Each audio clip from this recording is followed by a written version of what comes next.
nakita ko na rin yung problema.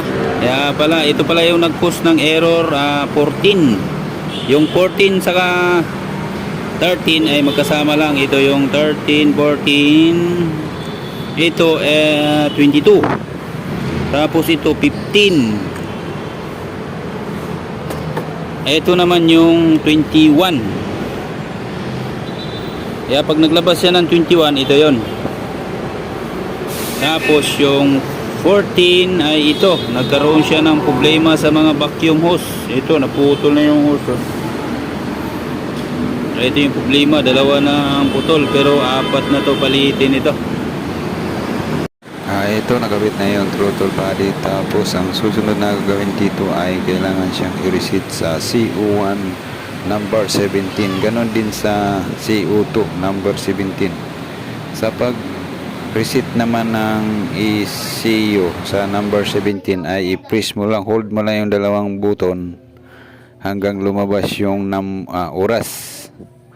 Hold mo siya ng mga ilang seconds, tapos unang susi, tapos tuloy lang yung press hanggang sa lumabas yung high.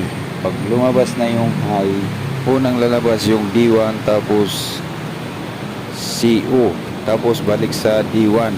Yung CO, i-press mo yung dalawang button para lalabas yung CO1,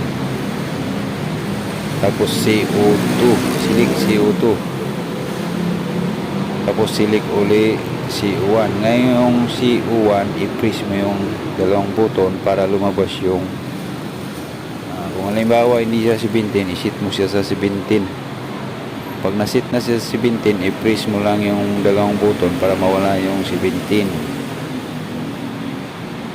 Tapos silik na naman ng CO2. CO2, press dalawang button para lumabas yung 17. Kung na-reset na sa 17, press ulit para mawala ulit yung 17. Tapos off ang susi. Off ang susi, tapos 5 to 10 seconds. Start ng motor. Yun o.